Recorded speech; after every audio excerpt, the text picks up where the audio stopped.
for an identity, for someone to be not only a front runner, but a leader, a strong candidate. As the governor of Michigan, Rick Snyder has built a reputation as a self-proclaimed tough nerd. Now, at a time when the Republican Party is looking for a strong figure to take back the White House, Snyder is planning to launch a national campaign promoting Michigan's economic turnaround. He ran on being a nerd, an accountant, and a lawyer for governor for the state of Michigan, and people like that. People can identify with real people. But does Snyder have both the resume and personality to win in 2016? Political expert Karen Dumas says he could use Detroit's turnaround as an example of what he could do for the entire country. He can stake that claim, and that's certainly something he can run on. Detroit is the city that's been on everybody's watch list for so long, and now it's coming back, and people are watching it, and he can take credit for that. He has no personality, and that has become his personality, and so I think that can be a sales factor too. Snyder's supporters are creating a new nonprofit that the governor will use to travel the country. It's going to be called Making Government Accountable, the Michigan Story. I'm not so sure we're ready for another Bush. I'm not so sure we're ready for another Clinton. So I think people are going to look for someone to emerge that can identify with the concerns that they have as citizens of the United States. Snyder has said he won't make an official decision until after the May 5th special election on the sales tax increase to fund road repairs. But his national road show starts next weekend with a speech in California.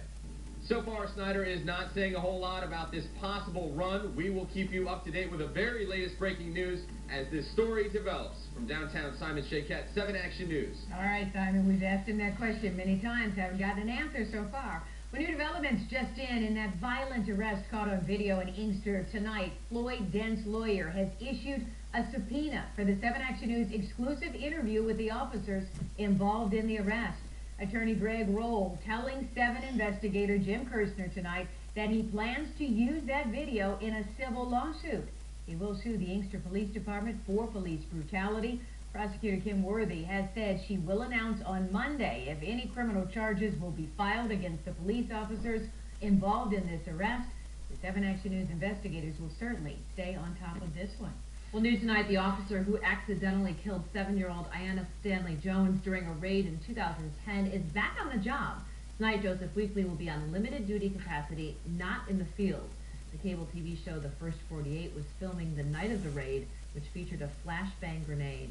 Moments later, Weekly entered the home where he says Ayanna's grandmother slapped his gun, causing it to fire and hit the little girl who was asleep on the couch. After 2 hung juries, prosecutors decided not to try Weekly a 3rd time. Well, tonight, police are investigating a shooting in Ypsilanti after shots rang out at a gas station on Huron Street. Police say this appeared to be a retaliation shooting where someone fired into a vehicle with 3 adults and 2 children, only 2 and 3 years old, inside. 3 suspects were arrested just a short time after the shooting. One of the adult victims ended up with a minor injury from a bullet fragment, but no other injuries were reported. If you know anything about this shooting at that Citgo gas station, please call Crime Stoppers or the Ypsilanti Police Department right away. Well, it's a rally against bullying tonight. Dozens of kids are outraged over what happened to 13-year-old Phoenix Williams.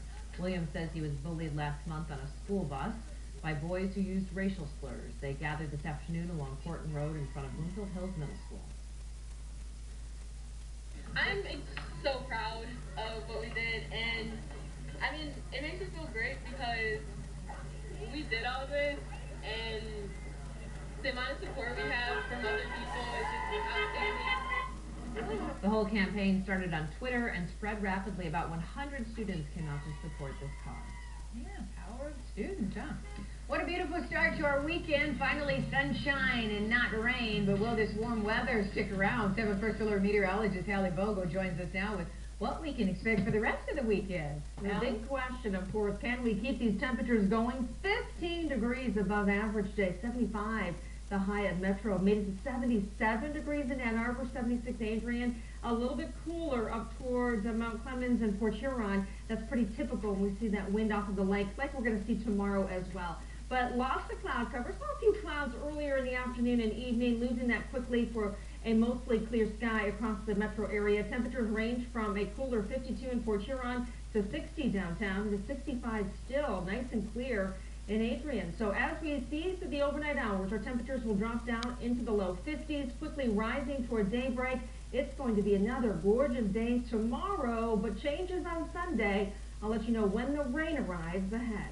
All right, thanks, Hallie. The Detroit mother charged with murdering 2 of her children, then keeping their bodies in a freezer, may have been involved in a jailhouse brawl. Sources tell us Michelle Blair is now under investigation for the incident that happened at the Wayne County Jail. Blair is currently behind bars and charged with murder and child abuse. It is still to be determined if she's competent to stand trial.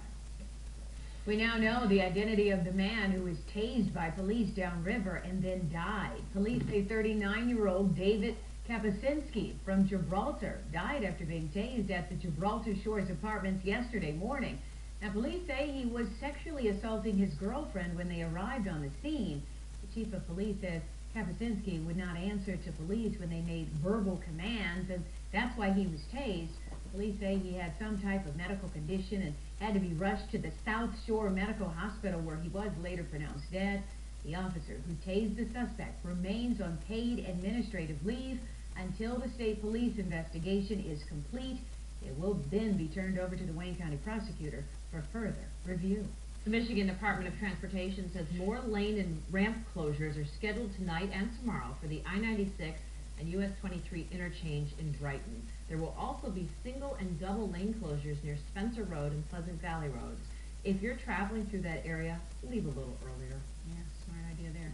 Well, still to come on 7 Action News at 10. Outrage over nooses and Confederate flags hanging in one local neighborhood.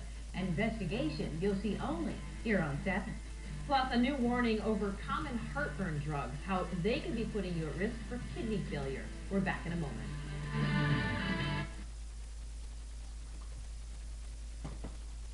Stay tuned with us for continuing news on Channel 7 Action News on TV20 Detroit.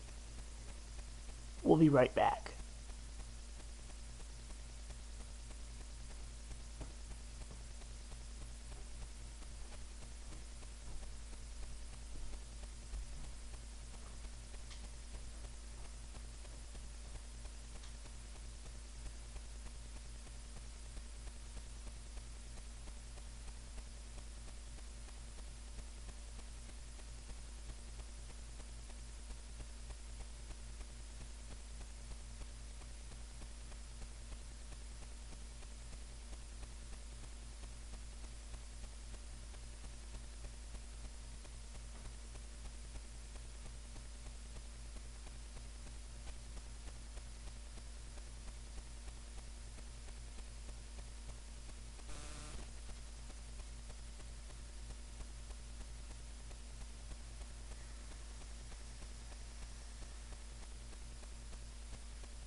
Please stay tuned with us on Channel 7 Action News on TV20 Detroit. We will be right back after these brief messages. And also, you can catch Channel 7 Action News at 11 o'clock. And you can also view it on WXYZ.com on our live streaming button. We'll be right back.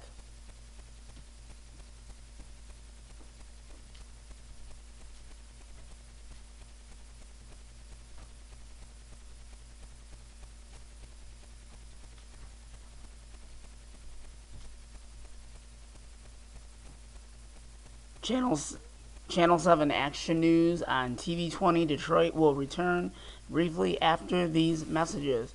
Please continue to stay with us, and we will return with the rest of Channel 7 Action News on TV20 Detroit after these messages. Please stay tuned. We'll be back. And we're always taking action for you in Southeast Michigan. We'll be right back.